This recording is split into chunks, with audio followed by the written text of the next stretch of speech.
My name is Lafiz Gallimore, and I live at 3139 Plymouth Road in Ann Arbor. And I spoke with you all, I guess, maybe about a month ago about Public Act 309, which is the Michigan's version of Stand Your Ground. And I'm here tonight because I really want to impress upon you that it's a very important piece of legislation that we should, address. And I want to say greetings to our chair. I want to say greetings to our board members and our esteemed administrator. And I also would like to say, I welcome my fellow citizens here who are here for various reasons. But the point is that I think that we need to support, a repeal of PA 309 because it's a dangerous piece of legislation that can do harm to innocent individuals or potentially innocent individuals. And, for example, I would like to say to gun supporters, I have a brother who is a law enforcement officer who is required to carry a gun. I have another brother who is a hunter. Excuse me, sir. We can't hear you. Okay. Thank you. What I'm saying is that I have a brother who is a law enforcement officer who is required to carry a gun. I have another brother who is an avid hunter, okay? And I have another brother, like myself, we chose not to own guns. But I'm not against anyone owning guns. So I want to make that clear. Is that this is not an anti-gun movement. What this is about personal responsibility when it comes down to how you use that weapon. That's what this is all about. So I want to make that very clear. To those of you who want to frame this as, as an anti-gun thing, this is not an anti-gun movement. This is not an anti-gun statement. This is about protecting every citizen in our community. We have a responsibility to do that. We are a community that values human life, and we need to show that by supporting the repeal of Public Act 309. Yes. Good evening. Good evening. My name is Ian Reed Twiss. I'm the pastor at Holy Faith Church in Saline and a resident here in Ann Arbor, 2015 Geddes Avenue. I rise today to express my support for the resolution repealing Michigan's Stand Your Ground law. The defining feature of Michigan's Stand Your Ground law, as of all Stand Your Ground laws, is removing the duty to retreat clause that has been the hallmark of self-defense law for centuries, in stating that a person has no duty to retreat as long as he, quote unquote, reasonably believes he is under imminent threat of death or great bodily harm. Stand Your Ground has opened the door for people to claim this reasonable belief in any number of situations that might have been managed by peaceably leaving the scene of an encounter. In effect, then, Stand Your Ground is not about protecting the Second Amendment or even about protecting people from violent crime. It is about protecting the egos of people who would rather act aggressively than step down from and de-escalate dangerous conflicts. And it is costing us lives. This is not just what I believe. Professor Mark Hoekstra of Texas A&M University published a study which found that the homicide rate went up by 7 to 9% in states that have passed Stand Your Ground laws relative to states that haven't. Similar effects have been found in separate studies by Stanford law professor John Donahue and by economists at Georgia State University. The numbers make it clear. These laws kill people. They create a legal atmosphere that protects and encourages aggression, that gives people who pack heat the justification to terrorize others, and that makes our society less and not more safe. This is madness.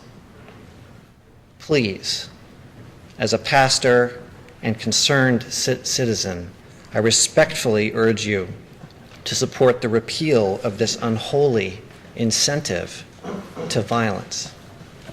Thank you. Thank you.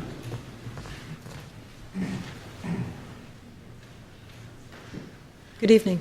Good evening. My name is Eric Noka. I'm a resident of District 9. I respectfully request that the Board of Commissioners reject the resolution calling for the repeal of the Stand Your Ground law and for strengthening firearms regulations. Michigan's Castle Doctrine and Stand Your Ground law protect victims' rights by supporting the natural and constitutional right of the citizen to defend the lives of themselves and their loved ones. Please recognize that you are the first responder to your own emergency. 1 second you might be eating ice cream with your kids, and next you're fighting for your lives and theirs. A quick YouTube search demonstrates that animalistic, violent assault occurs extremely quickly. Violent predators leverage deception, surprise, and speed to overwhelm the nervous system of a physically weaker victim.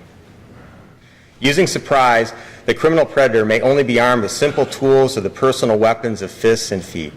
It takes seconds for the victim's nervous system to recognize that they are under attack, not including the additional time it takes to organize for a defense. All this while consciousness slips away. For the victim, consciousness is life and unconsciousness is death. Unconsciousness enables the violent criminal to take what he wants.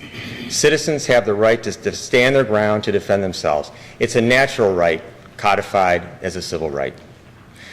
The Stand Your Ground law recognizes the law-abiding citizen's body as his or her castle and prioritizes their sacred right to life over the health and well-being of the attacker. It recognizes that in the fog of a violent, deadly physical assault, the victim may not have the time or clear opportunity to retreat without the risk of severe bodily harm or death. In this context, current law also protects crime victims from the ravages of predatory prosecution. Please be advised that the great state of Michigan has its own Second Amendment. It states that, quote, every person has the right to keep and bear arms for the defense of himself and the state. This means that the citizens of Washtenaw County have the right to keep and carry effective firearms for the defense of themselves and their families. Common defensive firearms for your constituents are the same types of defensive firearms that are carried on the persons and in the vehicles of our county sheriff's department. As our deputies are not and will never be citizen bodyguards, further citizen firearm restrictions only embolden the violent predators and jeopardize the safety of our families.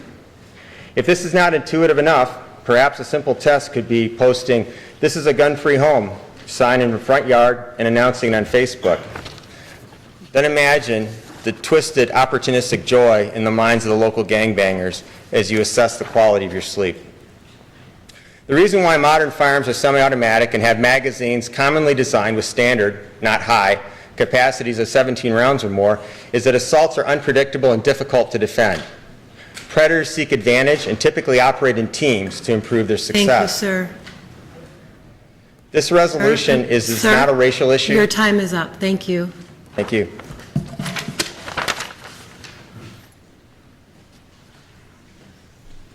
Good evening. Good evening. My name is Barbara Berry, and I am speaking also on, which I had no intention of doing, on the, in regard to the Stand Your Ground Act.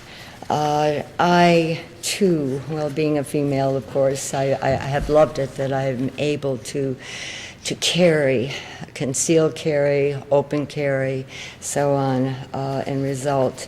So that it's a common sense, right? To be able to, for abiding, law-abiding citizens, not to have a duty to retreat when so often, how can I be, or many people, when they're in shock, that they have to run away, they have to do that when they could protect themselves right then and there under threat.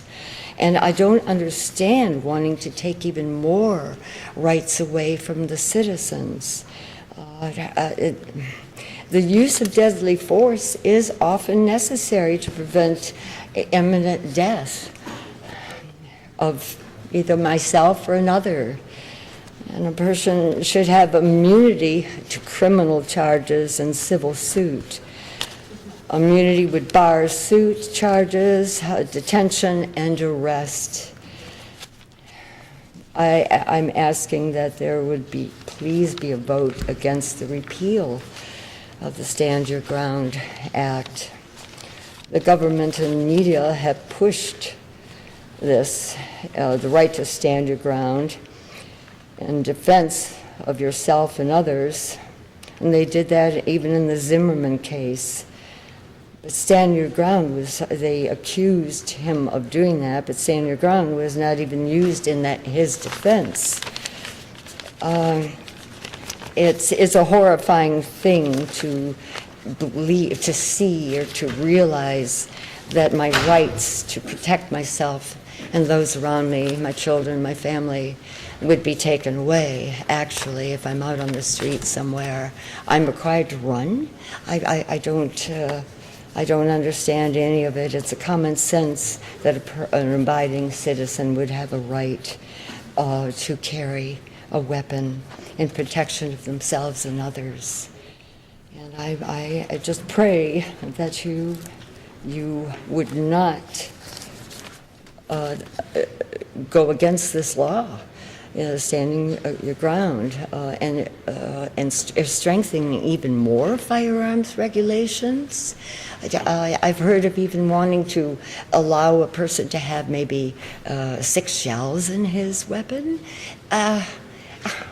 How you need more. It depends on how many people are around you or attacking you, and how well of a shot you are. You know, it's just Thank there are you, so ma'am. many. Well, thank you very Thank you. much. All right, thank you. Good evening. Good evening. My name is Brian. I'm an ordinary engineer and citizen of Ann Arbor. I'm not an activist by trade. First, I'd like to start by thanking you for your time and service to the community. I know it's not an easy job. This is a challenge trying to convince a body within 3 minutes, but here goes speed presenting. I'm here to voice my opposition to your resolution to repeal Michigan's Self-Defense Act, or No Duty to Retreat law. The term stand your ground is not correct, nor is it written anywhere in the Michigan law. I suggest you use the correct term and not try to dramatize this. In my profession, I'm required to research all of the items I make decision on, as should lawmakers. Laws and resolutions should only be enacted after a detailed study of all relevant facts and data. Let me reiterate that, based on all relevant facts and data. This resolution notes out-of-context data from several different studies, none of which were conducted in Michigan, let alone Washtenaw County, where this body holds responsibility and authority. You attempt to use a Texas A&M study as a reason to repeal this law. Let's look at the data for Washtenaw County and Michigan that all comes directly from the Michigan State Police and is easily accessible. You'll note that robberies, burglaries, murder, aggravated assaults, the same data used by the Texas A&M study, dropped by 5.2% in Washtenaw County from 2006, when the law was enacted, until 2012.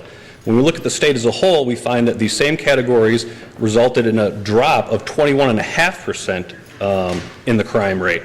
Again, this is all data from the Michigan State Police. The Self-Defense Act was enacted in 2006. If it causes crime, or at least does not prevent it, as you are suggesting with your reference to the Texas A&M study, how can that be? I just proved with our own local data otherwise. So by your own logic, using direct correlation as a reason to repeal this, we should be applauding the Self-Defense Act of Michigan for reducing our crime. Next, was this public act read by this body? The act did not eliminate Michigan's common law necessity requirement for lawful use of deadly force, nor did it change common law regarding duty to retreat.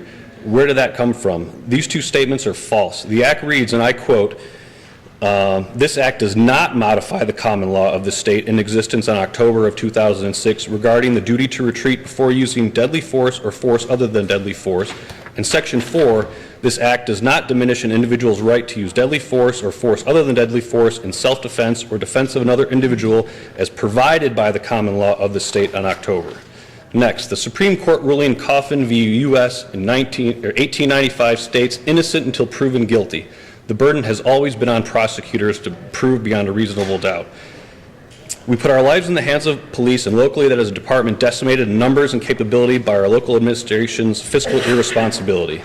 So basically within 3 minutes I've proven with facts and data that your reasons to pass this resolution are incorrect or false. I strongly urge you to vote no on this If you basically pass this based on Texas, Florida, and other incorrect data that clearly, when our local data clearly proves otherwise, you'll have lost Thank you, all sir. credibility and my support. Thank you. Thank you. Good evening. Good evening.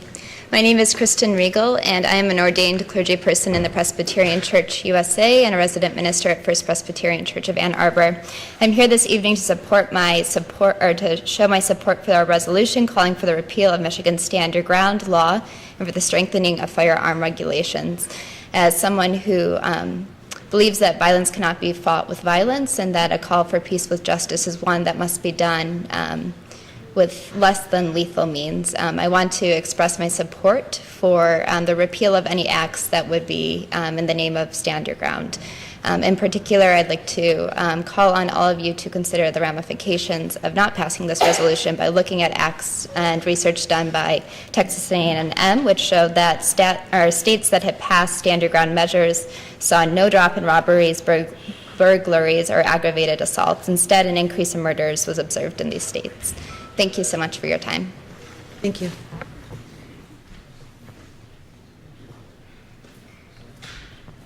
Good evening. Good evening, ladies and gentlemen. I'm Steve Beber. I'm a business owner in the Saline area. And I'll be brief and I'll be straightforward. The law that is now in effect and is being looked at to be repealed. First off, I think we have a little bit of creative license here on the resolutions. For example, the Urban Institute, and I read this, and I quote, suggests a troubling pattern of racial disparity in the application of Stand Your Ground laws in states with those laws. I have with me the research and the information from the Urban Institute. And as I look through this, I find a contradiction to what the phrase I just read was. Briefly, for an all analysis, and I quote, white-on-white homicides were used as the reference group. As shown in Table 1, 44.14% of homicides were white-on-white, 43.18% were black-on-black, 8.77%, a very small number, were black-on-white, and 3.9% were white-on-black. So to me, it seems like in some of these things that are stated here, there's been a little bit of creative license used to change things around in support of this resolution. I also find it very interesting that the part where it says in the Tampa Bay Times review of 192 cases of deaths in which the Florida Stand Your Ground law led to the release of the killer and 70% of the victims were unarmed. It's interesting to me to find that if somebody was protecting themselves and had to shoot or in some way kill the perpetrator, that person that was going to be the victim of a crime is now referred to as the killer, and the person that was perpetrating the crime is now referred to as the victim. It seems like we flip-flop things in perspective. I think every single person in this room has the right to protect loved ones, wives, mothers, children, themselves. I will use the case that has just currently happened in Hamtramck, where two teenagers, 13 and 14 or 15, targeted a 55-year-old man, homeless man, well known in that community. They called him Casper, very affable guy.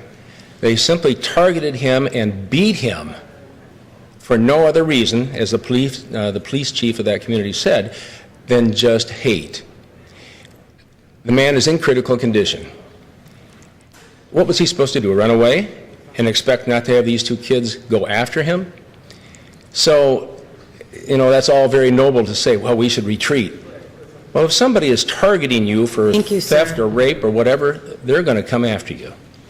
Thank you, sir. You're welcome. Thank you.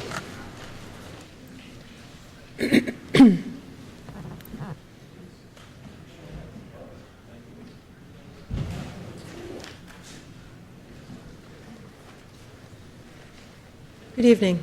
Good evening. My name is Helen Simon, and I have lived in the Ann Arbor area or in Ann Arbor itself for 33 years.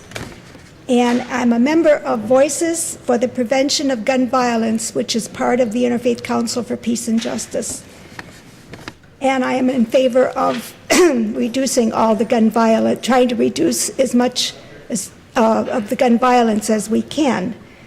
So I am in favor of repealing Public Act number 309 of 2006, which is the Michigan Self-Defense Act, as for a number of reasons, one of which is that I believe that there is discrimination against people of color in the court cases that result. I am also in favor of repealing Public Act number 319 of 1990, the Firearms and Ammunition Act, as I believe that a local jurisdiction has its own characteristics and peculiarities that may not be covered in state laws regarding the sale, transfer, transportation, and possession of firearms and ammunition. Thank you very much. Thank you.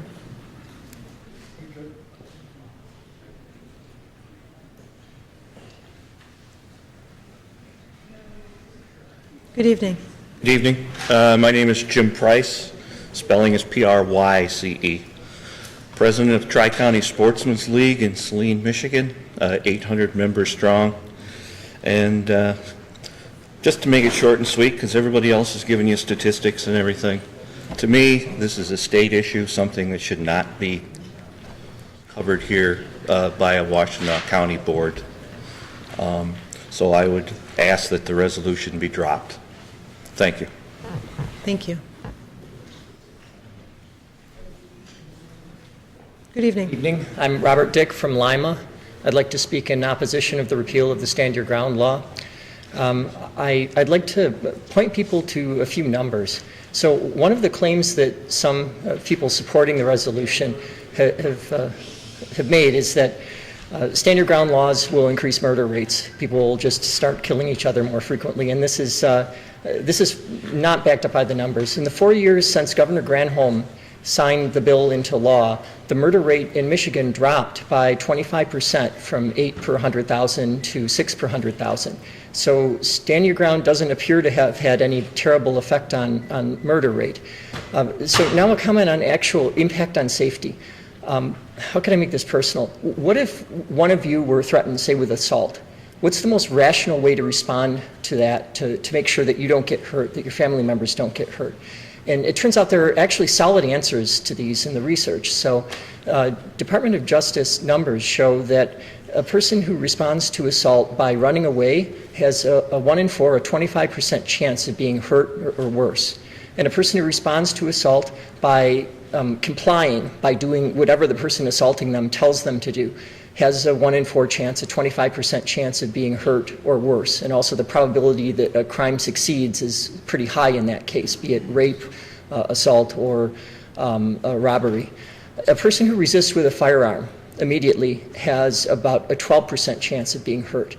So if it's you or your family, and you actually have a choice between responding in these different ways, and you're genuinely in danger, the safest thing for you to do is actually resist. Now, if this resolution goes through, a lot of people aren't going to have that option. Well, they will, but here's what will happen.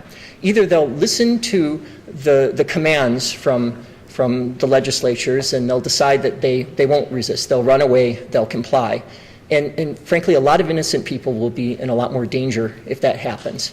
The other option is they break the law. And then what will happen as a result of this resolution, if the authors succeed in their goal, is that people who have just been attacked will then be hauled in front of a court, and there will be attempts made to punish them. I don't think that's a reasonable thing to do. So there are a few other things in the resolution, even if you believe in repealing Stand Your Ground law, that don't make a lot of sense. There's something about banning high-capacity magazines. How is this relevant to the issue of Stand Your Ground? I don't see the relevance. And frankly, if there's a law that if you were to pass it, half of the people that you end up punishing are completely innocent of ever threatening or harming another individual, you'd probably regard that as a bad law, right? Well, this is a law where if you passed it, almost 100% of the people who would be hurt by it, punished by it, would be innocent of ever hurting another or threatening another person. So this is just totally unreasonable. Thank you, sir.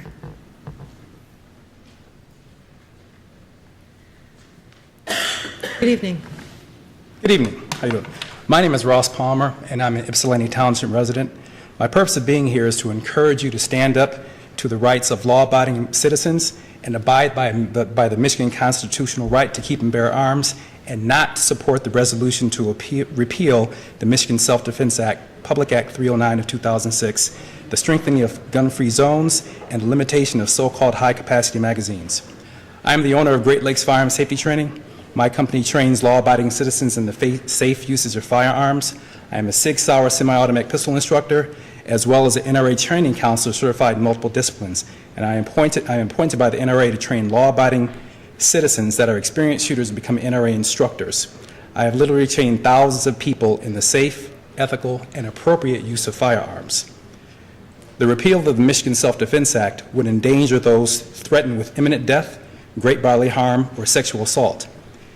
This act does not give license for anyone to take the law into their own hands or to become vigilantes, but it is a common sense law that allows law-abiding citizens to feel less like victims in their own homes or anywhere they have a legal right to be.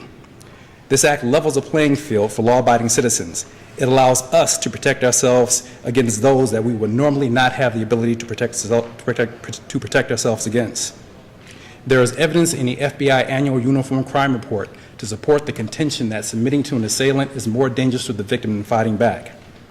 Additionally, the strengthening of pistol-free zones and limiting of high-capacity or so-called high-capacity magazines would only affect law-abiding citizens, impeding their ability to protect themselves and legally obtain firearms and firearms components, while having no effect on the ability of criminals to go into pistol-free zones with weapons or obtaining so-called high-capacity magazines.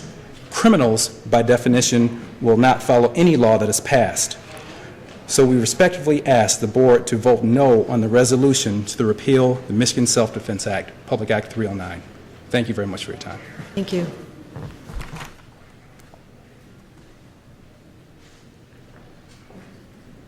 Good evening. Good evening. My name is Joe Dickerson. According to the CDC report, National Vital Statistics Reports, Volume 61, Number 6 of October 10th, 2012, there were over 37,000 deaths due to accidents, over 26,000 due to falls, over 3,000 due to drowning, over 2,000 due to exposure to smoke and fire. According to these numbers also, assault by homicide by discharge of firearms was 11,000. Now, about 2 years ago, somebody tried stealing my barbecue grill off my deck. I had to load my shotgun and call the sheriffs. I'm glad they came. Everything worked out. But by repealing any amount of self-protection laws, you're going to instantaneously make somebody like me into a criminal, even if it's not in the home or if it's out and about. If I have to protect my family, I have to protect my family. By repealing self-protection, you're going to go and make me a criminal. I don't want to have to worry about me or somebody else having to go and say, okay, is this situation warrant self-defense or what?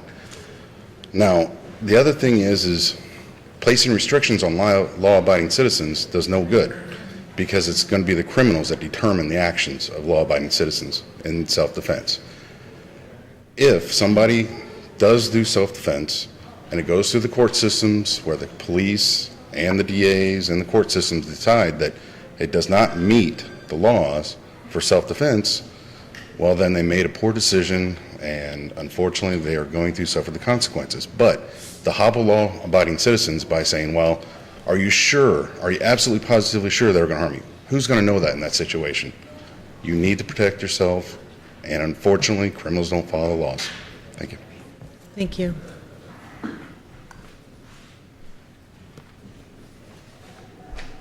Good evening. Good evening. My name is Mitchell Smith. I am from Washtenaw County. I do carry on a regular basis, last 2.5 years. I do not want to see the magazines limited. It was in LA where they had the riots that the only thing that stopped the burning of businesses was owners with AKs or ARs with 30-round magazines. Many other places burned. I don't see that happening here, but then again, this is today. I don't know what tomorrow holds. It may be 100 years, it may be 200 years, who knows? I don't want to see the magazines limited. I also don't want to see stand your ground repealed. I don't want to be held civilly liable if I go through the courts and upheld if I have to defend myself. I don't ever expect to have to defend myself. Most officers hope they never have to defend themselves. Most officers hope many don't have to draw their guns. I just want to protect myself to keep bad people away. I don't want to cause a fight, and I don't want to be a part of a fight. But if I feel that if I win a lawsuit or a court case, I'll go through a civil lawsuit and wind up losing my home, my retirement, my savings, let alone my family, because we'll have to disband and find other places to live. Maybe find a job. I don't know. I want to be able to protect myself. Many of the laws that come out restricting the freedoms of law-abiding citizens start with racism, such as Dr. Sweet in Detroit. He was a black man in a white neighborhood and had a riot basically outside his front door. And this is the reason why we have permits in Michigan, or had them until recently. That's the whole reason for it. But as I go on, stand your ground, again, holds me civilly liable should I win a court case. It's not a racial issue. Historical context in the origins of gun controls is a way to suppress free people and a certain group of people. I don't want to see these things continue. Thank you. Thank you. Good evening. Hi. My name is Deb Krause, and I'm here with the Interfaith Council for Peace and Justice, the Voices for Prevention of Gun Violence Task Force. I'm also here as a clinical psychologist. I have no idea what I'm about to say. All right, I'm sorry, ma'am. Could we shut the doors, please? It's hard to hear. Should I start over? Yeah, we'll start over. Thank you. Thank you. Okay. Please, sorry. You're fine. Okay. My name is Deb Krause. I'm here with the Interfaith Council for Peace and Justice's Voices for the Prevention of Gun Violence working group. I'm also a clinical psychologist. And I've just been standing in the hallway with people who don't agree with me at all. And what's really stunning to me about this issue is that we cannot talk to each other at all. And I just find that alarming. I think the thing that makes that relevant to the Stand Your Ground legislation is that we don't talk to each other anymore. We act first, and that guns make it much more possible for us to act and have a lot of deadly stuff happen when we act. As a clinical psychologist, I'm pretty sure nobody said this today. We have this thing called the limbic system, and when we're threatened, we go back to fight versus flight. That's all we do. We go to fight versus flight. We don't, our brains, this thing that makes us different than all the other lower mammals, goes completely offline, and we're just fight or flight.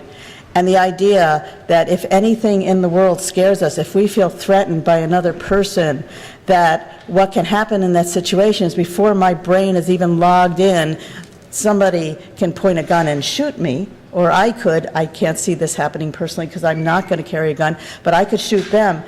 And then, all that can happen in a split second before my brain even logs in, the thing we us humans call our brain, because my limbic system has already said, fight. And that's what happens. That's just neuroscience. And so in this situation, in this country where there's so much violence and there's so much racism and there's so much misunderstanding, when we can't even talk in a hallway about, we can all say, well, it's good we have the right to talk, but that's all we can agree on out there. It really worries me that we live in one of the 30 states in the country that has Stand Your Ground legislation, because in that situation, what it allows us to do is for the burden of proof to be on me. Do I feel threatened? And if I feel threatened, I'm allowed to shoot a gun. That's really terrifying. And I think at some point we'll ask ourselves, why do we have an exponentially higher murder rate in this country than in any other place in the world, civilized or otherwise? I think we're going to ask ourselves that question. I'm not anti-gun per se. I really want to live in a society where there's a lot less people carrying guns on a daily basis who might feel threatened by somebody who walks in their path. Thank you. Thank you.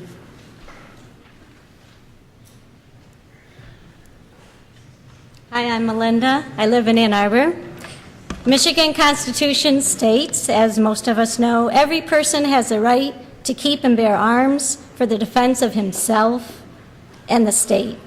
I respectfully request all of you on the Board of Commissioners to vote no on the resolution calling for the repeal of Michigan's Stand Your Ground law and for strengthening firearm regulations. Thank you, Alicia Ping, for publicly stating during the October 2nd meeting that you intend to vote no on this resolution. The fact that this resolution is non-binding clearly demonstrates that it is outside of the mission and mandate of the Washtenaw County Board of Commissioners. You are responsible for county services. I question the intent of such action on a non-binding resolution. The fact that this resolution was brought for a vote is an unconstitutional challenge to the civil rights of the citizens of Washtenaw County that all of you represent as elected officials. This is an integrity issue. This resolution should be thrown out. Bottom line, by negligently recommending the resolution to repeal the Michigan Stand Your Ground law and strengthening firearm regulations, the Washtenaw Board of Commissioners would stand behind openly inviting all ill-intended predators to Washtenaw County to prey upon its citizens without fear of prosecution. How safe would our county be then? That is an integrity issue. Thank you. Thank you.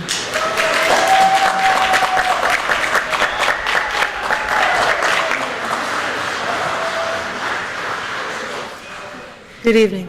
Good evening. My name is Gene Paradise. I reside in the town of Wayne, and I don't carry a gun. I've never carried a gun. I'm 48 years old, but I stand with pro-gun advocates, and I do not want to see the Stand Your Ground laws changed. And even though someday I may want to get a gun permit, I don't feel propelled or scared that I need to carry one.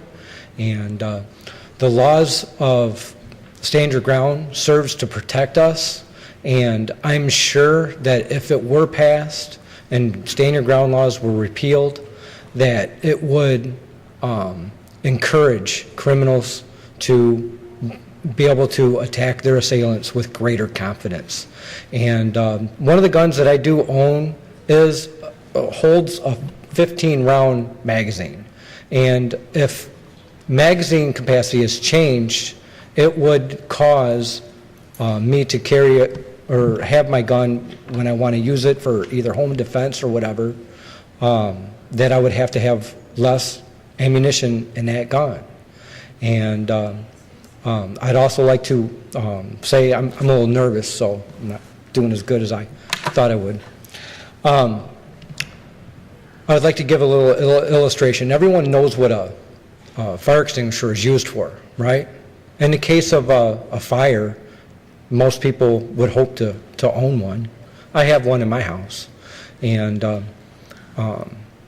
everyone would agree that if there was a fire, that you'd want that fire extinguisher to be charged to full capacity.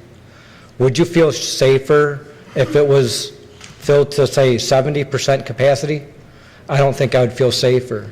And what I've heard, and I've read many articles, that assailants, if they were to break into someone's home at night while the homeowners are there, I've read in articles that sometimes assailants attack in numbers, and sometimes having a gun that holds more rounds.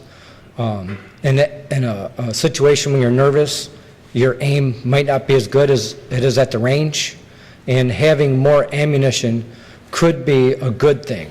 But I've also read in those articles that a lot of times just brandishing the gun or the sight of the gun, the assailants do run.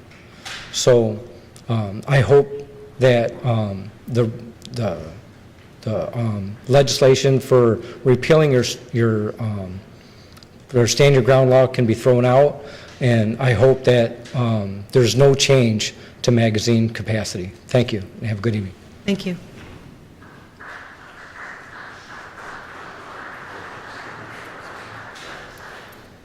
Good evening. Good evening. My name is Stephen Taylor. I'm a lifelong resident of the city of Ypsilanti. I'll try and be as brief as possible. I know everybody's going to be here pretty late probably. I've lived in Ypsi all my life. I'm a concealed handgun carrier. This right here is my permission slip. It also has a state exemption, which means I can carry in locations that most normal citizens cannot. You guys cannot legislate away evil. Feel-good legislations are just that, and that's what this is. For instance, last year in the city of Ypsilanti, I had my car nearly stolen out of my own driveway. And just to illustrate my point, I live within sight distance of the Ypsilanti Police Headquarters. I can throw a rock from my front porch and hit their back door. Their response time when the individuals were detained, 30 minutes. Stand your ground. You have seconds to make a decision. I can guarantee you anyone in this crowd doesn't want to take that option. But if it's a criminal or a law-abiding citizen, I will support the law-abiding citizen 100%. What you're asking is you're asking to disarm the law-abiding, and what you will create are more victims, plain and simple. I'm not good at public speaking. I do apologize. And I've only become involved recently in local politics because the language in this resolution matches both the city of Ypsilanti that was passed on August 20th. I was there. And what the Ann Arbor City Council did on August 8th. I want to know which of you originated that document and put your name to it. Put your name to it. If you did not, where did it come from? I can guarantee you none of the members of the commission authored that document. It has its origins. If you claim to be local, don't get it from somebody like Bloomberg. It's the fact of the matter. You guys have taken this document from a playbook where people want to remove your right to self-defense. I can't support that. Would you have me wait 30 minutes for the cavalry to show up? We've got 2 guys out there right now. What would you have me do? Cower in a corner? Or make that split-second decision where it's me or that other guy who's trying to harm my wife, my son, take my legally obtained property? Thank you, sir. Thank you.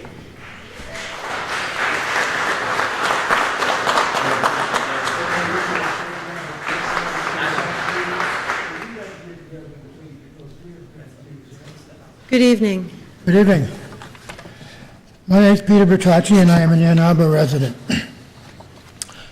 First of all, I'm a gun owner, and as such, I appreciate the Second Amendment. Second of all, I'm also someone who would be willing, as a last resort, to use lethal force to protect myself or others from impending danger to life or limb. However, I oppose the Self-Defense Act 309 of 2006 for the simple reason that its operative section, 780.9972, or Section 2 as it's also called, is impermissibly vague.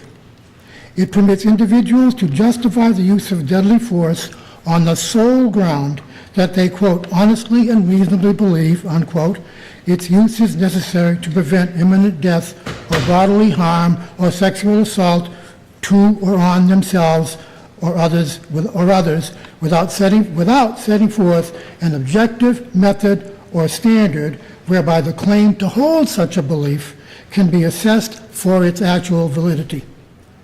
As such, it inhibits successful prosecution in cases where the necessity for the use of deadly force in a killing is open to grave doubt and challenge under the existing criminal law. I have no doubt that the vast majority of those among my fellow citizens who own and may carry guns or other weapons openly or in a concealed manner are people committed to safety and responsibility in so doing. But I fear the few among them who may see in the provisions of the Self-Defense Act a license to use guns or other weapons with impunity against others in altercations or in an overreaction to a misperceived threat. I wish to see a return to the traditional duty to retreat standard in common law that has long served as a buffer to the possibility of unnecessary death or injury in self-defense situations. I therefore urge passage of the pertinent resolution before the Commission. Thank you. Thank you.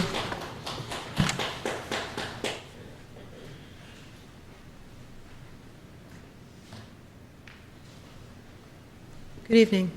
Hi, my name is Gary Connectel. I'm from Pittsfield Township.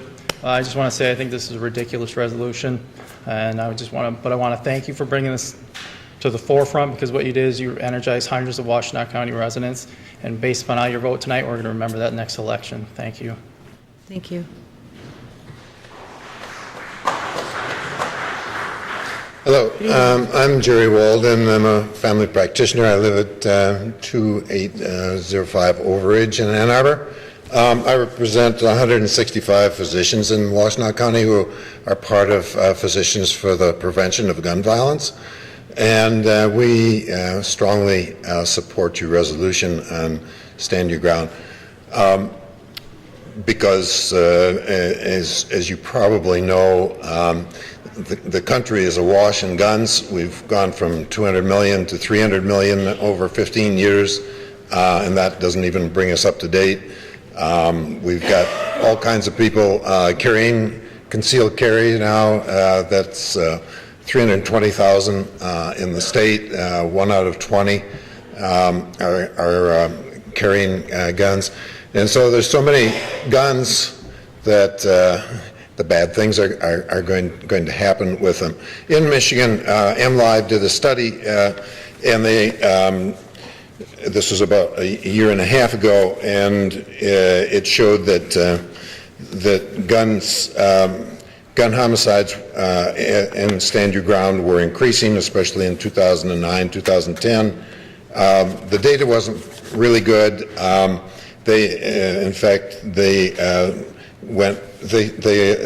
This data included 117 deaths, which incidentally was more than by the police over 10 years, which was 95. But MLive found that there were 37 deaths that they couldn't account for. And in Detroit, which is where most of the deaths are occurring with Stand Your Ground, they had only 5 deaths reported in 2008, where the police locally said there were 35. So the data is not good, but what we do have is that most of these deaths are young kids. 80% were black who killed, and 90% were black who were killed in this Michigan study. In Florida, which has even better statistics, there were a lot of, most of the time, well, first of all, in Michigan, about 50% of these people knew each other. So if you know each other and you're in a stand your ground situation, it kind of begs exactly why somebody is being shot. In Florida, they had about the same numbers. There were a lot of Yes, sir. Thank you. You're welcome.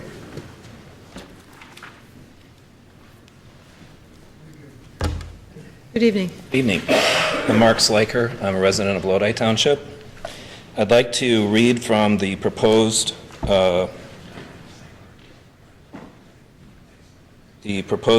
petition here, whereas research by the Urban Institute suggests a troubling pattern of racial disparity in the application of stand your ground laws in states with those laws. I actually have a copy of the Urban Institute report, and I'd like to draw attention to Table 3 on page 9. Table 3 describes the likelihood of homicide is ruled justified when there is a single victim and single shooter. They are both male, they are strangers, and a firearm is used. This is the same scenario as the Zimmerman-Martin situation. In the 6 years of FBI data, dated from 2005 to 2010, this fact pattern occurred in 2,631 cases. Table 3 shows the percentage of homicides ruled justified in that time period, 2005 to 2010, comparing states with no stand your ground laws and states with. Of those 2,631 cases, white-on-white homicide occurred 16% of the time, a total of 428 times. Non-stand your ground states saw those homicides ruled justified in 12.9% of the time, or a quantity of 55. In states with stand your ground laws, there were 23.58% of the time those homicides were ruled justified. That is a quantity of 100. It's a difference of 45 cases, which amounts to an increase of 10.5%. Similarly, the next line, white on black homicides occurred 42% of the time. Of the 2,631 cases, 1,113 incidences were white on black homicides. In non-stand your ground states, percentage of homicides ruled justified were 41%, or 457. In states with stand your ground laws, that increased to 44.71%, or a quantity of 497. That's a difference of 40 cases and over 1,100 incidents. That's an increase of 3.5%.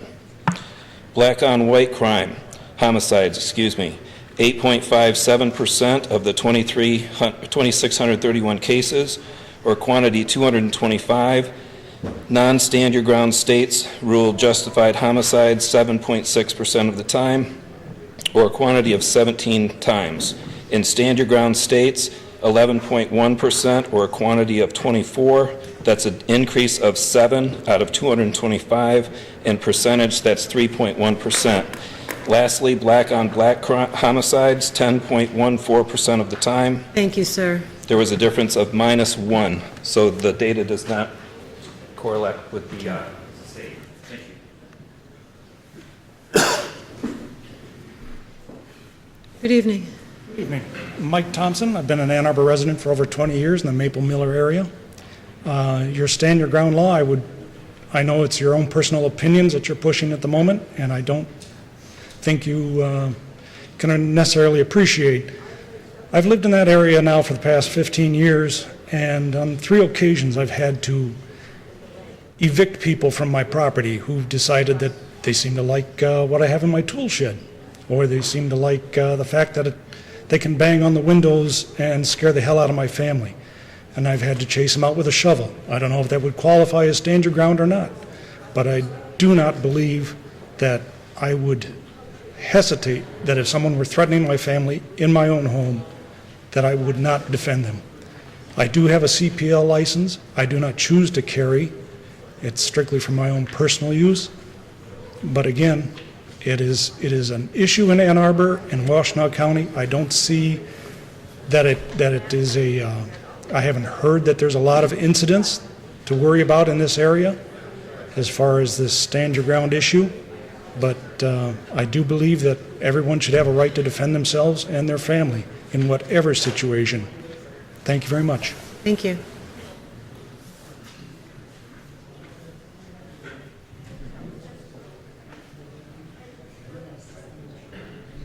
Good evening. Good evening. My name is Chuck Haskell, and quite honestly, I would that every woman in Washtenaw County, and actually in Michigan, were trained and able to protect themselves when they are going out. I would like to discuss, for my few minutes here, the intent as well as the integrity of this resolution that has been drafted.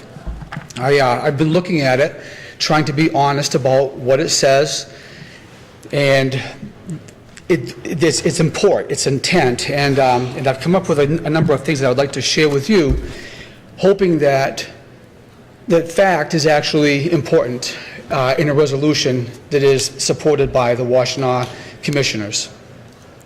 The first part of the resolution says that whereas the stand your ground laws threaten to lead to unnecessary use of deadly force by eliminating the common law duty to retreat and break off confrontation that can be accomplished with reasonable safety, and it goes on.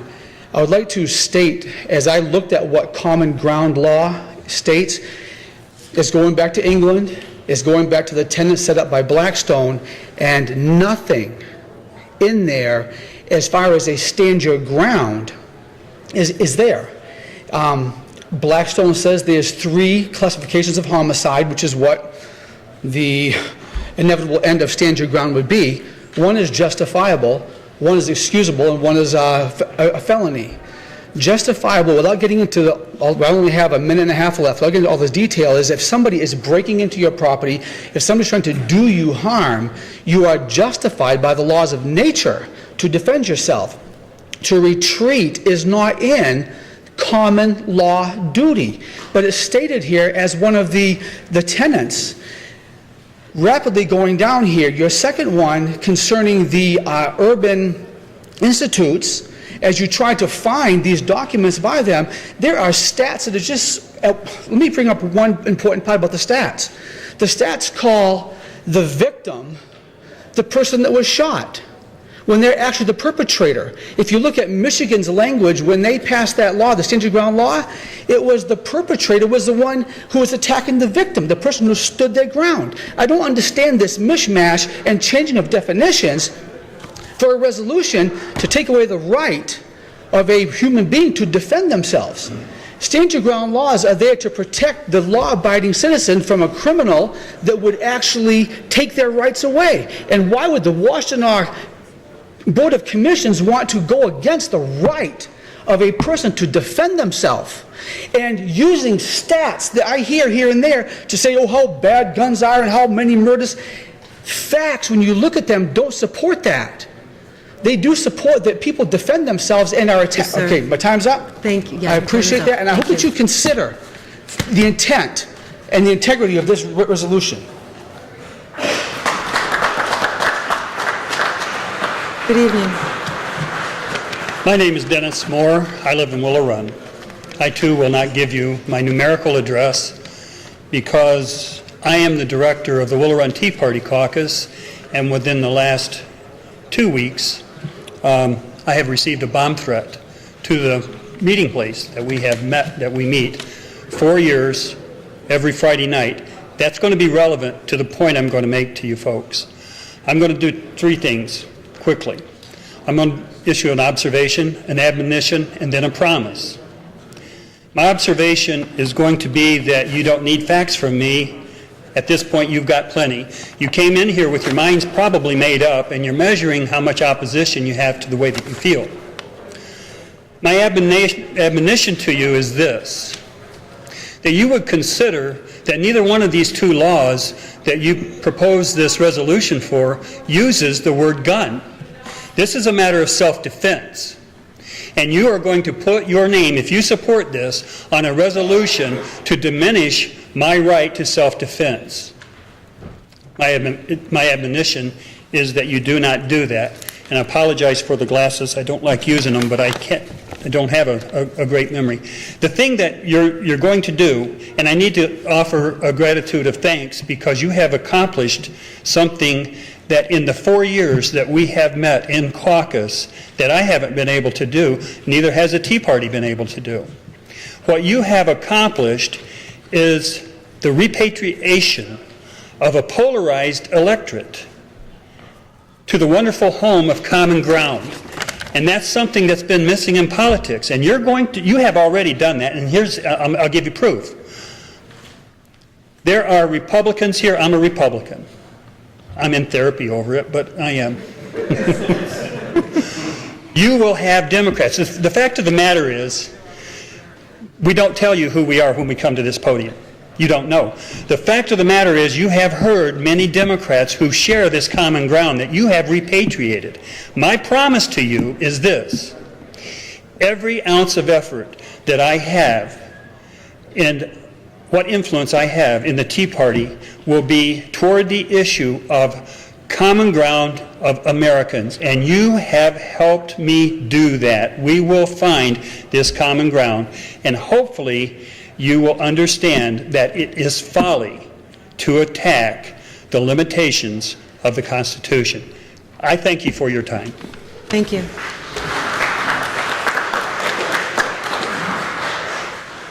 Good evening. Hello. My name is Daniel. So I had one more statistic for you guys. You've been hearing statistics all night.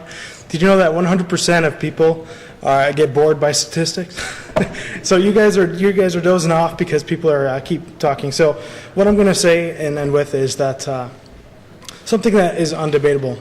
You guys are elected officials. You are put in by the people, and you are supposed to represent the people. I urge you to consider the ramifications of your political career if you go against the will of the people. And that's all I have to say. Thank you. Thank you.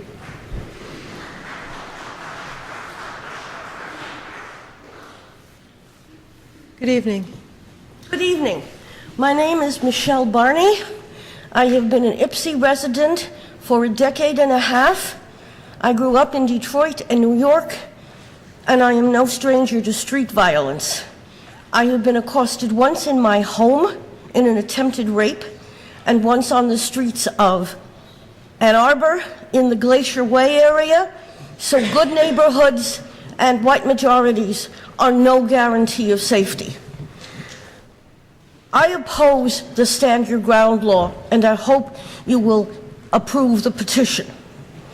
There are many, many reasons. I want to say two that I haven't heard anyone else say this evening.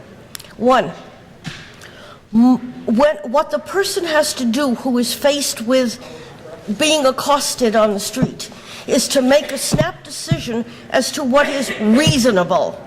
Unless he says, I'll never flee, I'll never go away because I'm a man or whatever. These are not cases in their own homes. These are people anywhere. Okay? Now, to make that snap decision requires training. More training than just how to clean a gun, how to use a gun, the NRA basic gun class, which is fine. It is a kind of training most of us do not have. Unless you've been military, a police officer, a special forces person, perhaps a driver for a CEO of a major corporation like in Mexico, where they take 6-8 week classes in how to size up a scene and decide what to do. We don't know how to do that. If you're walking down a dark street and somebody comes up behind you, are they a threat? Are they not a threat? You have to decide about that if you have a gun. And we don't have that training. Unless you've lived in a tough area, you acquire certain thoughts when you do. Am I alone? Where's the light? What's open? Where can I go? What choices do I have? But most of us don't have that. And so we are not capable of wisely deciding. The second is the wording of the law, reasonable. Hundreds of thousands of dollars, I've been reading this recently, have been spent in different states arguing what's reasonable. Yes, it's true that if somebody shoots and a court decides it wasn't reasonable, they will be convicted. But the person is dead. That doesn't bring the wrongfully killed person back. Most of us, again, do not have the training of thought to decide what is reasonable. And even a reasonable shooting runs the risk of harming innocent bystanders. Are you sure when you fire that gun near a building that you won't have a ricochet? Time is over. Thank you. This is an unenforceable and unreasonable law. Thank you. Thank you. Good evening. Good evening. My name is Mary Ann Perrone. I live on Brook Street here in Ann Arbor. I've lived here for several decades. As an educator, a citizen, a mother, a wife, a woman, a grandmother, and as someone who I feel represents many, many people like me, I urge you to pass the resolution to repeal the Stand Your Ground law. I do not feel more protected, I do not feel more defended by having that law, and I don't feel like a lot of other vulnerable people are more protected or more defended. Thank you. Thank you.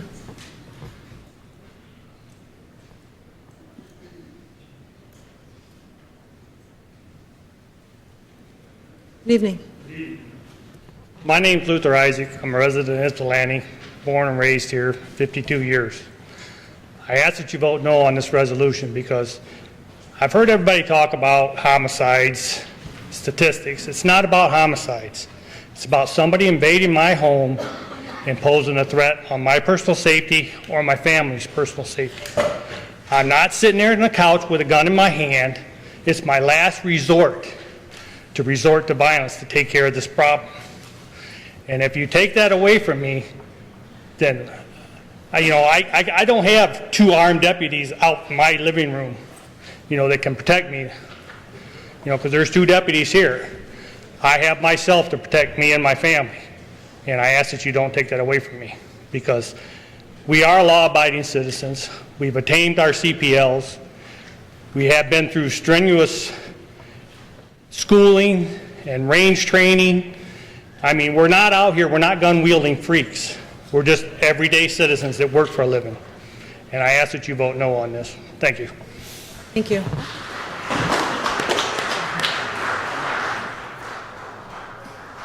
My name's Andy Zweifler. I've lived in Ann Arbor for 50 years. I'm a physician. I'm retired. Worked with Jerry Walden in our group of physicians for prevention of gun violence. Statistics are not relevant at this point, as a few people have said. One of the things that hasn't been mentioned is that this law was not conceived in Michigan. It is the product of the American Legislative Exchange Council working with the NRA, who developed a model legislation which was shopped around the country, and Michigan bought it. And clearly there are those who support it, but it is not originally a resolution that was developed in this state. My own feeling is that it's not good for society and it's dangerous. Socially, we're a country right now that is very divided, and there's a lot of fear. And this particular law tends to reinforce that division and that fear. It reflects it and it reinforces it. Others have pointed out the dangers in it. It is a vague law. There's a tendency for it to be applied probably not equitably. Certainly with the racial prejudice in our society, there will be a tendency for those who have guns to shoot a little too quickly when somebody who fits the stereotype that they don't like or are afraid of confronts them. I think it's dangerous legislation. I won't repeat myself. I think you should repeal it. I support the resolution and hope you support it as well. Thank you.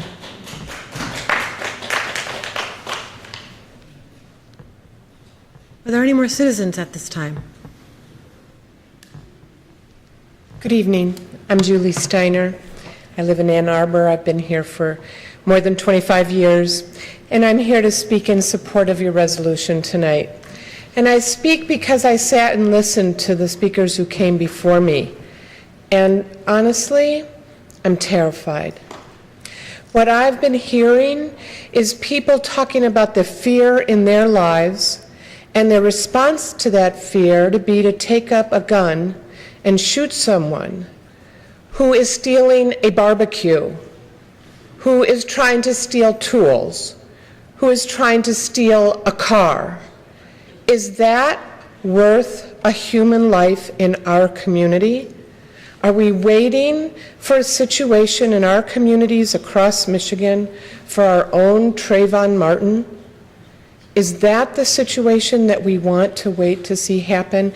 And I applaud you for your leadership, because it is not easy to sit up here when you cannot repeal the law yourself, but to pass a resolution to send up to Lansing to let them know that this community does not believe that we are well served by this law.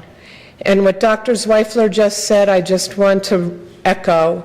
The fear has to be addressed in other ways, not by putting guns in people's hands. Thank you. Thank you.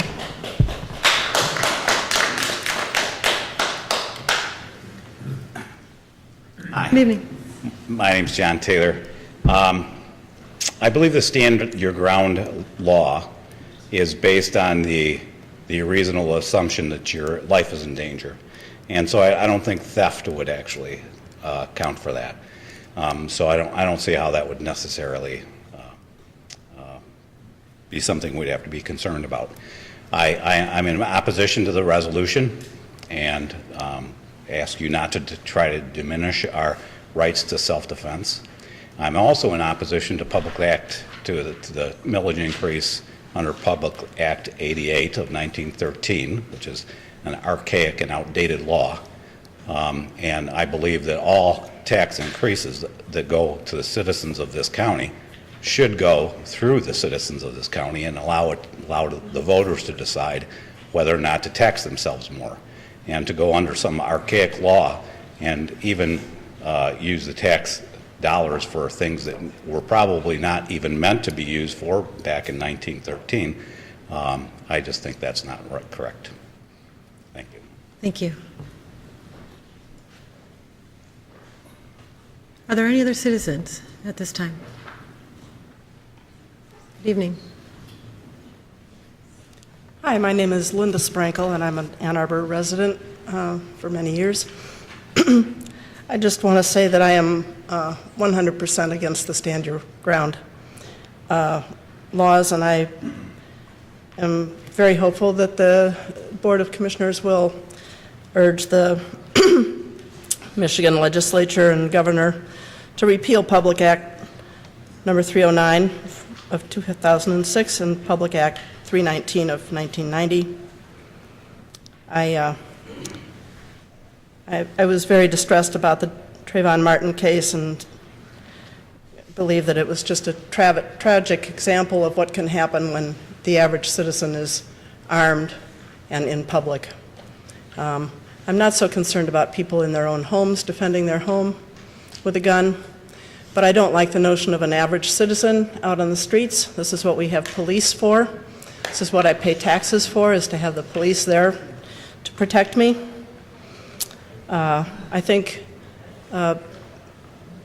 in a moment of fear, people are nervous, just as I'm nervous here, and they don't have control over their ability to shoot directly.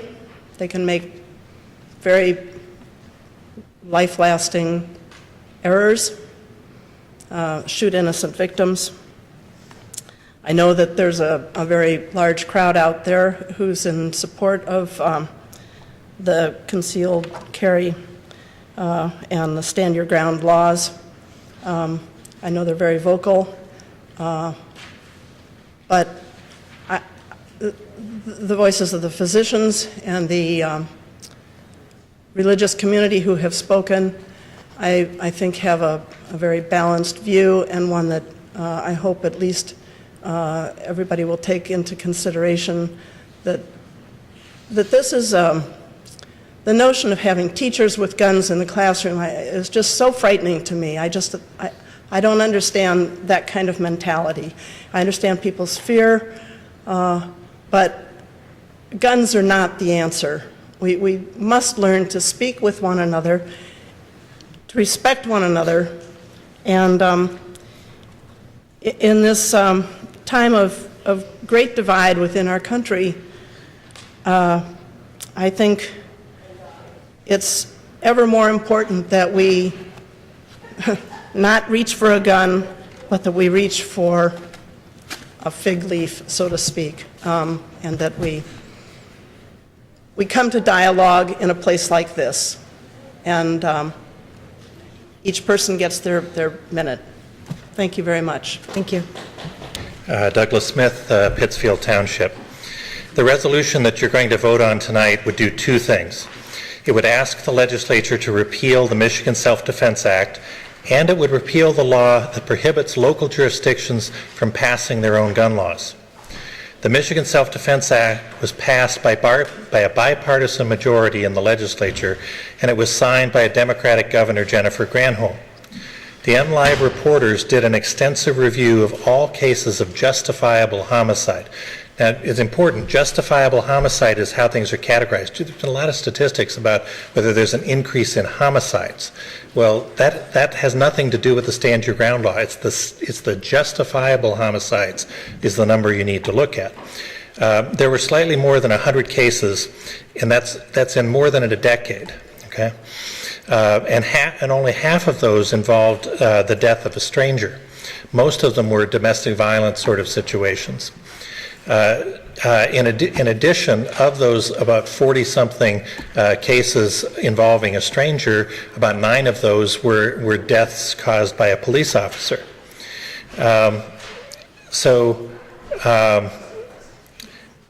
They also could not cite a single case where a prosecutor wanted to charge somebody with a crime but was prevented from doing so by the law. You should ask Brian Mackey if he's ever been faced with a case that he wanted to prosecute that he couldn't prosecute because of this law. I will virtually guarantee you his answer is going to be no. This law includes the use of less than deadly force. And one of the cases that was cited by the lawmakers who passed this law was of a home invasion robbery where the robber was struggling with the husband and the wife took a glass jar of pennies and hit the robber in the head with it. The robber then turned around and sued the couple for his injuries. So one of the effects of the law is to prevent criminals from suing victims for injuries suffered while the victims were defending themselves. Your resolution would ask the legislature to reinstate the situation that existed before this law. The second law that you want to repeal would result in a hodgepodge of gun laws throughout Michigan. If Ann Arbor passed a restrictive gun law, a gun owner driving through Ann Arbor with a gun in his car might be jailed during a traffic stop for violating Ann Arbor's gun law. This would put an undue burden on gun owners to know the gun laws in every jurisdiction that they might pass through. There is no consensus in Washtenaw County regarding the repeal of these laws. Without such a consensus, it's unfair of this board to speak for the citizens of Washtenaw County. I am perfectly willing and able to call my legislators in Lansing and express my own opinion on these laws. You are welcome to do the same. Thank you, sir. But taking action as a board of commissioners gives your opinion more weight because it appears to be speaking for the county. Thank you very much for your time. Just for the record, I'm Dennis Moore, Director of the Will Run Tea Party Caucus, and I personally would like to thank you folks for your sacrifice and time.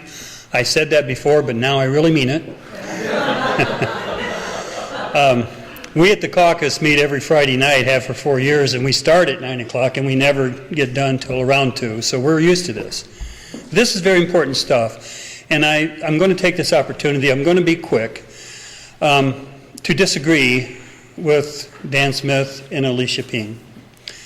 And I'm doing this in a kind way, because it was their comments that this vote absolutely had no consequence, I think is what they said. And I disagree with that. I say it does. I know that it has no force of law, this resolution. But the consequence is that when the legislatures get ready to take this vote, they will look at the different venues by which these resolutions, maybe revolution, that was a Freudian slip there. These resolutions have been passed, and it will embolden them, or maybe not, depending on the outcome of these resolutions. So there's a consequence to what happens here tonight in your vote. The other consequence is that there will be your own personal legacy as to whether or not you agree with a constitutionally protected right and a limited government philosophy. The thing that has motivated the Tea Party most, and me personally, is that I want to give to my grandchildren, which I have 11 of, the effort of having limited government to the point that it will not take their rights away. And I feel very strongly about our rights, yours also, to self-defense. As I said before, this is not so much about gun laws. This is about my right to defend myself and my family. I plead with you. Vote no on this resolution. Thank you. Thank you. Any other citizens? My name is still Chuck Haskell, and I would like to thank you for, number one, for making this happen as fast as you did, because it really was getting kind of, whoa, hard to take all that. But I'd like to address something. I thank you, Mr. Moore, for that address about the consequence. It's interesting that a few of you made that comment that there in Lansing is little consequence concerning this resolution. But in fact, your wording on one of the last whereases, or the next to last whereases, is that you were in support of this, and if you're in support of this, there is impact in Lansing. And I'm sure that most of you know that Rick Snyder had an opportunity to have to vote down the gun-free zones in Michigan, and he went against that, which enables people, it makes it so that people can be unprotected when criminals bring guns into gun-free zones. It's almost a violation of your Second Amendment right to bear arms to protect yourself when a criminal comes into that zone. If you have a gun, you're in trouble. That's crazy. But somebody made a comment about fear. This is not about fear. We are not afraid. And that's why we want to protect ourselves. That statement is warped, and I don't mean to be cruel. I'm harsh. I don't mean that. It's not true. We want to protect our family. And I'd like to share a thought that kind of goes along with this. It's a matter of right and wrong, not a matter of fear or weird statistics that this person will say this way, this person will say this way. It's a matter of right and wrong. When we were kids, we were taught it's wrong to fight. But that's not true. It's wrong to be a bully. It's wrong to take things that don't belong to you, but it's not wrong to fight. And something came across my mind a little while ago when I was debating, is it right to use a firearm, when I just had this thought about me being in a situation where I was unable to protect my wife when somebody was hurting my wife. I knew at that moment it is right. It is right to defend her. It is right to do these things. And it's not, as people twist and warp and distort, that people are wanting to take advantage and to shoot people and those things. That's not what this is about.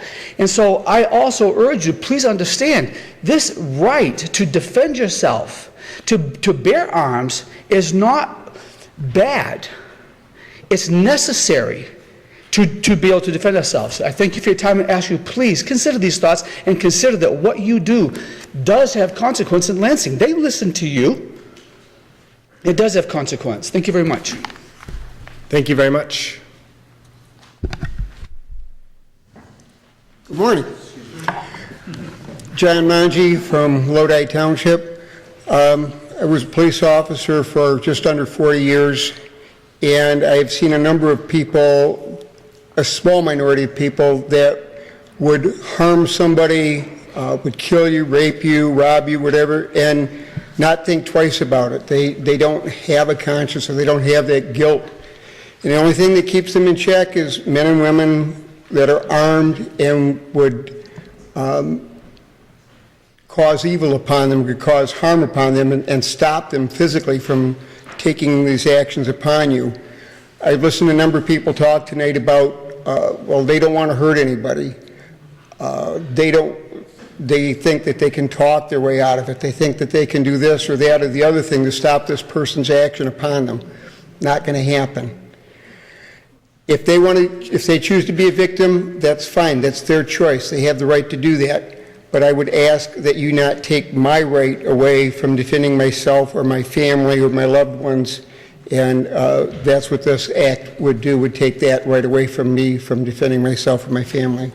I thank you for your time, and have a good day. Thank you.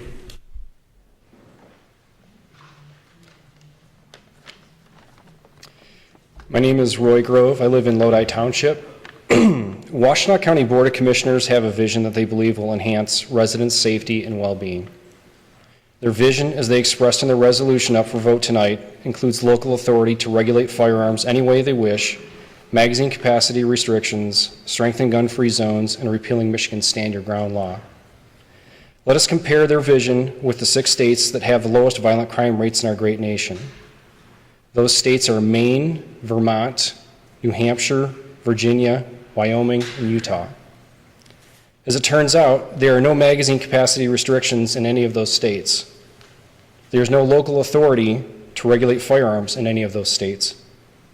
There are very few gun-free zones in those states, and both New Hampshire and Utah have no gun-free zones. If you have a concealed pistol license, you can carry anywhere.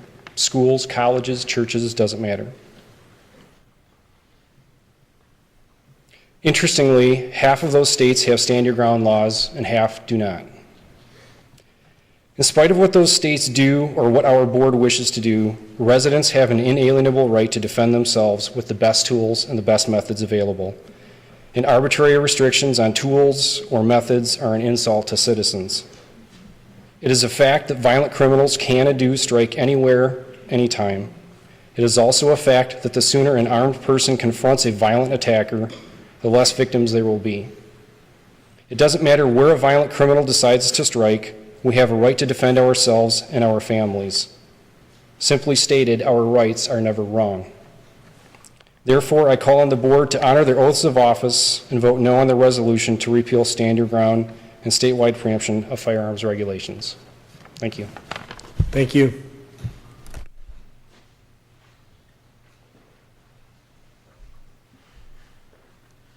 Jim Price, Superior Township, President, Tri-County Sportsman's League, also Regional Vice President, Michigan United Conservation Clubs. Just to kind of use some of your own words that regarding Pittsfield Township and Lansing, you were saying that you didn't like to have Lansing tell you what to do. You shouldn't tell Pittsfield Township what to do. This resolution is taking away our rights to protect ourselves. Thank you.